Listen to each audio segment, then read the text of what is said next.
अस्सलाम वालेकुम जी। आज हम नेक्स्ट पढ़ेंगे हाइड्रोजन एमिशन स्पेक्ट्रम।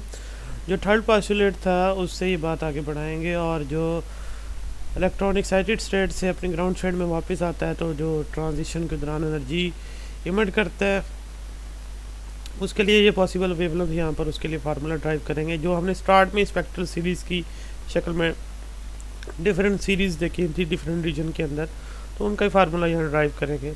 अब यहाँ देखें H F equal to E N minus E P.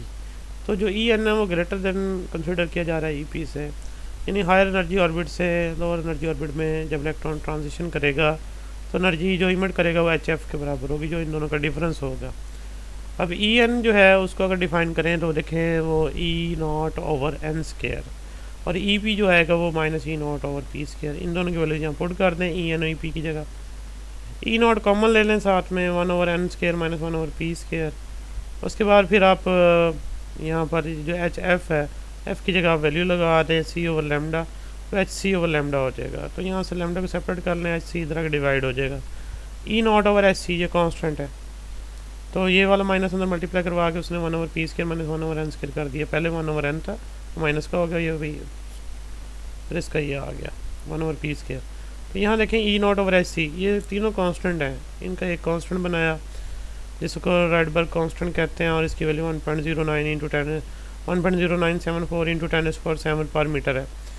और यहाँ से आप जब दो एनर्जी लेवल्स के दरमियान इलेक्ट्रॉन ट्रांजिशन करेगा उसकी जो एमिटेड रेडिएशन होंगी, जो वो फोटोन इमिट करेगा, उसकी पॉसिबल वेवलेंथ आप फाइंड आउट कर सकते हैं।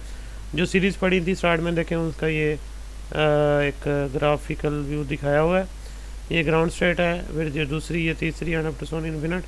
देखें फर्स्ट ग्राउंड स्टेट यानी जो N1 है उसमें अगर आके फॉल करते हैं इलेक्ट्रॉन तो उसे लेमन सीरीज़ बोलते हैं, जो कि इंफ्रारेड थी। उसके बाद देखें यहाँ पे बेलमेंट सीरीज़ है जो सेकंड में आके गिरता है, यहाँ विजिबल आता था। फिर बाचन सीरीज़ है, इसमें इंफ्रारेड था, उससे आगे सारे इंफ्रारेड थे, फार इंफ्रारेड। तो अब नेक्स्ट जो है वो inner shell transition and characteristic X rays. मतलब ये है कि जब इलेक्ट्रॉन ट्रांजिशन करता है हाइड्रोजन या बाकी किसी लाइट एलिमेंट में, तो वो कुछ स्पेक्ट्रल लाइंस जो है ना वो इंफ्रारेड रीजन, विजिबल, अल्ट्रावायलेट के अंदर इलेक्ट्रोमैग्नेटिक स्पेक्ट्रम जो है ना वो देता है। तो जो स्मॉल एनर्जी है उनके दरमियान डिफरेंस है, दो एनर्जी लेवल्स के दरमियान, उतनी एनर्जी वो इमिट करता है। लेकिन हैवी एटम्स के अंदर जो इलेक्ट्रॉन्स हैं वो कंसंट्रिक शेल्स जैसा कि के एल एम एन ओ के अंदर बाउंड होते हैं। तो जब से पहला शेल जो के शेल है वो क्लोज होता है न्यूक्लियस के, उससे अगला एल शेल होता है and up to so on, जैसे ये डायग्राम में भी देखें दिखाए हुए हैं के एल एम एन। तो अब जो सबसे पहला ऑर्बिट है या शेल है उसके अंदर जो इलेक्ट्रॉन होते हैं वो टाइटली बाउंड होते हैं अपने न्यूक्लियस के साथ। वहाँ पर अगर आपने उसे एक्साइट करना है या उसे रिमूव करना है तो बहुत ज़्यादा एनर्जी वहाँ पर आपको प्रोवाइड करना होगी। तो जब उसे ग्राउंड स्टेट से हायर एनर्जी स्टेट में लेके जाना है तो बहुत ज़्यादा एनर्जी आप पहले उसे प्रोवाइड करेंगे। फिर वहाँ देखें के शेल में होल क्रिएट हो जाएगा। के शेल में जब वैकेंसी क्रिएट होगी उसको फिल करने के लिए हो सकता है एल शेल से या एम शेल से इलेक्ट्रॉन जंप करे और उस वैकेंसी को जो है वो फिल कर दे। तो इस दौरान वो एनर्जी इमिट करेगा उन दो स्टेट्स के दरमियान जो डिफरेंस होगा, और ये डिफरेंस बहुत ज़्यादा है। मतलब यहाँ पर ही थोड़ा सा ज़्यादा इसलिए क्योंकि पहला शेल बहुत क्लोज है, मतलब टाइटली बाउंड है न्यूक्लियस वहाँ पे न्यूक्लियस के साथ। तो इलेक्ट्रॉन जब आप रिमूव करते हैं बहुत ज़्यादा एनर्जी देनी पड़ती है। तो फिर जब वापस जाती इस बात है हायर ऑर्बिट का इलेक्ट्रॉन जब ग्राउंड स्टेट में जाएगा तो एनर्जी इमिट करेगा। वो energy in the form of light होगी, फोटोन होगी या एक्स रेज होगी। तो एक्स रेज जो होंगी उसमें सीरीज़ ऑफ वेवलेंथ होंगी, फ्रिक्वेंसीज भी उसकी, जिसे हम कैरेक्टरिस्टिक्स एक्स रेज बोलते हैं।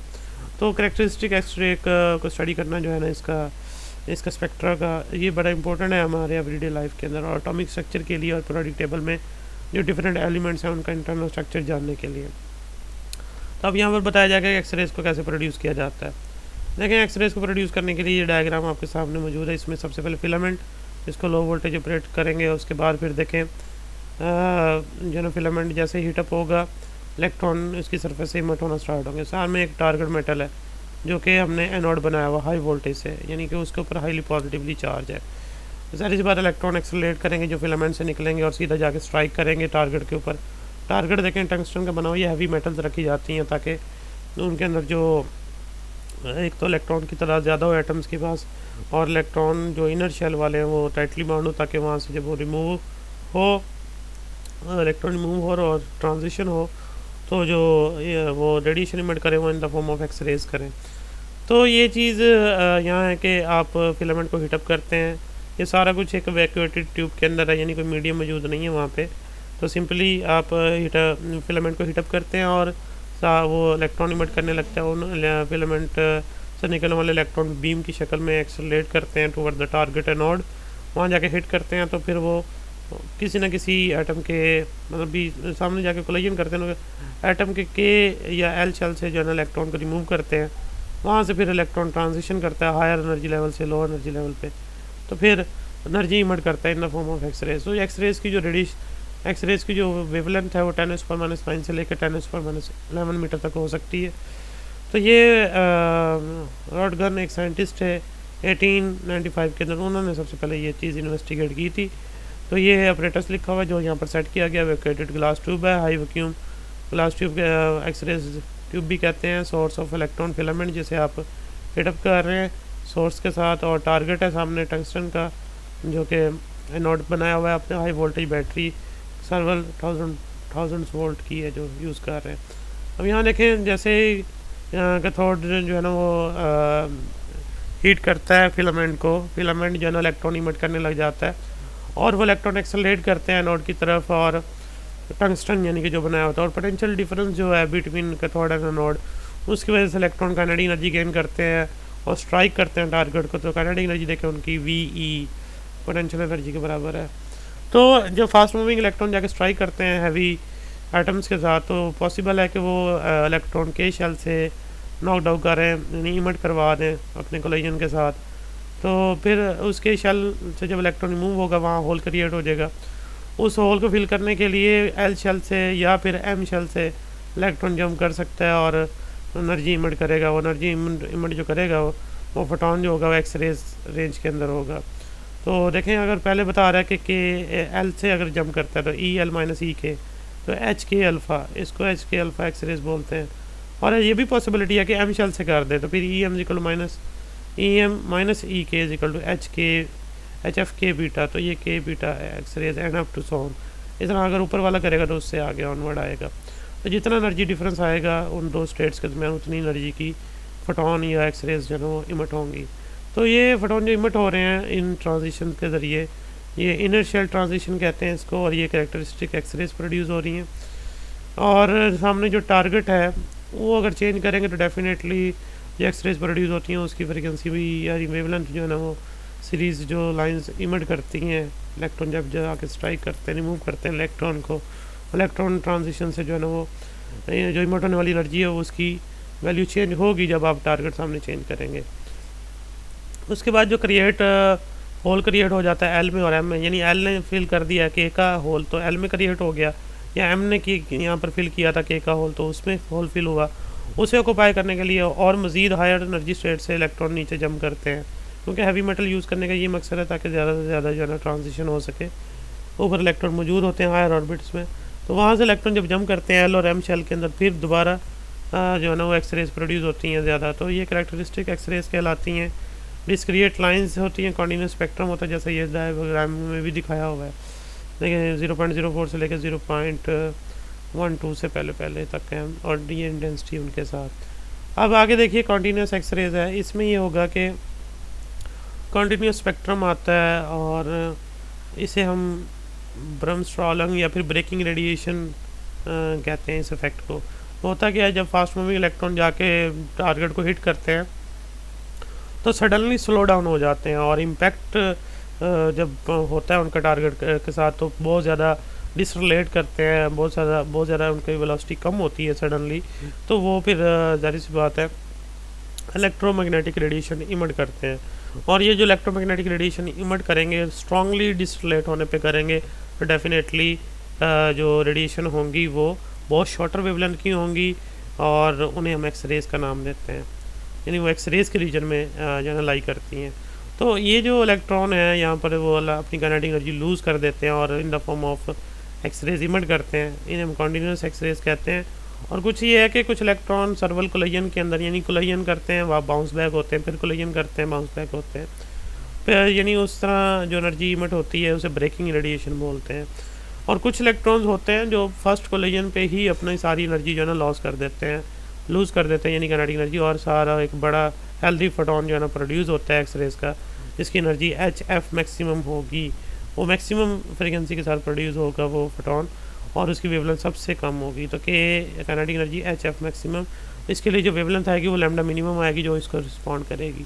तो इलेक्ट्रॉन बाकी जो सारी एनर्जी लूज़ नहीं करते फर्स्ट कोलिजन के अंदर, वो नंबर ऑफ कोलिजन्स करते हैं coming to rest, before coming to rest, तो इससे जो फोटोन हैं वो स्मॉलर एनर्जी के आते हैं, और एक्सरेज जो है ना लॉन्गर वेवलेंथ की होती हैं फिर उसमें। इसलिए तो स्टार्ट में उसकी देखें 10⁻⁻9 से लेके 10⁻11 असल 12 भी होता है ये, तो इतनी वेरिएशन आती हैं इनकी वेवलेंथ के अंदर, तो ये इस वजह से आती हैं।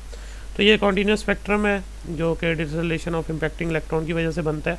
अब इनकी प्रॉपर्टीज़ देखिए, they are not deflected by electric magnetic field, क्योंकि ये प्योर इलेक्ट्रोमैग्नेटिक वेव्स हैं, चार्जलेस हैं, रेज हैं तो डेफिनेटली इनके पास मास नहीं है तो चार्ज भी नहीं है। They are diffracted by crystal, crystal से डिफ्रैक्शन शो करती हैं जिससे उनका इंटरनल स्ट्रक्चर भी पता चलता है क्रिस्टल्स का।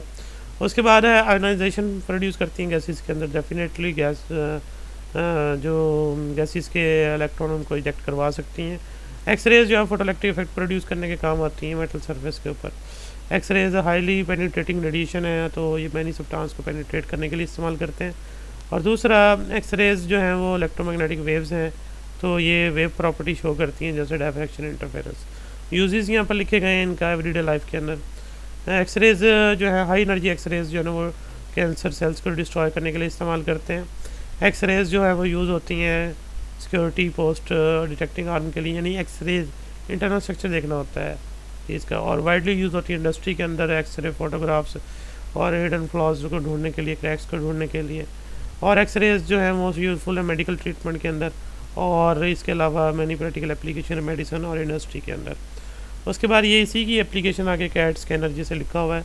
कैट स्कैनर का मतलब है कंप्यूटराइज्ड एक्सल टोमोग्राफी। ये एक स्पेशल मशीन होती है जिसके अंदर जो है ना एक पर्सन जो है ना उसको आप लिटाते हैं और उसके गिर्द फैन शेप की जो है ना वो एक्सरेज, हाईली एनर्जी एक्सरेज जो है ना प्रोड्यूस की जाती हैं, यानी उसकी बॉडी में हर डायरेक्शन से एक्सरेज इंटर होती हैं और दूसरी तरफ निकलती हैं, और फिर डिटेक्टर उनको डिटेक्ट करता है।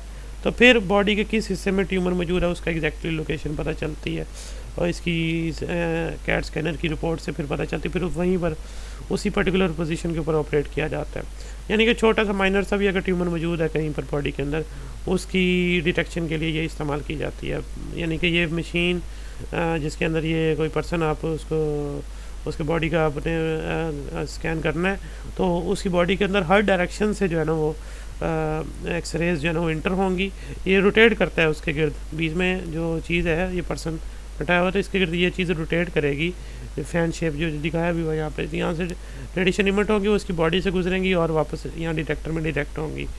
यानी कि हर डायरेक्शन से बॉडी के अंदर इंटर करवा के दूसरी तरफ से जब वो इमिट होती हैं उनको रिकॉर्ड किया जाता है, उनकी एनर्जी को देखा जाता है कितनी अब्जॉर्ब हुई है बॉडी के अंदर इस डायरेक्शन से। फिर एग्जैक्टली जो ट्यूमर्स होते हैं वो ये एनर्जी अब्जॉर्ब करते हैं, उनका ये उनकी क्वालिटी है, उनकी प्रॉपर्टी है कि जो ट्यूमर्स होते हैं वो इनकी अमाउंट जो है ना अब्जॉर्ब कर लेते हैं, एनर्जी अब्जॉर्ब कर लेते हैं। तो फिर डेफिनेटली इस टेक्निक के साथ जो है ना वो ट्यूमर की एग्जैक्ट पोजीशन जो है ना लोकेट करते हैं, और उसके बाद उसको ऑपरेट करते हैं। उसके बाद बायोलॉजिकल फैक्ट्स हैं इसके। बायोलॉजिकल फैक्ट्स और एक्सरेज हैं। देखें एक्सरेज हम यूज़ करते हैं बोन स्ट्रक्चर देखने के लिए, और बाकी जो इंटरनल स्ट्रक्चर है उसको देखने के लिए, ह्यूमन बॉडी की अगर बात करें तो।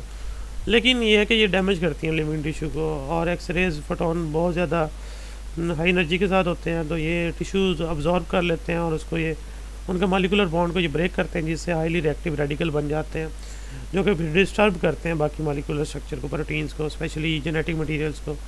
तो इसलिए बहुत ज़्यादा यानी कि ज़्यादा इस्तेमाल जो है एक्सरेज का वो बहुत ज़्यादा नुकसान देता है। इसके इफ़ेक्ट्स बिल्कुल उसी दिन ही नज़र नहीं आते, बल्कि ये जो प्रोसेस ऊपर इसने बताया कि बॉन्ड ब्रेक होता है और हाईली रिएक्टिव रेडिकल बनते हैं, वो फर्दर मॉलिक्यूलर स्ट्रक्चर और प्रोटीन्स और जेनेटिक्स मटेरियल को डिस्टर्ब करते हैं, तो ये प्रोसेस स्लोली होता है।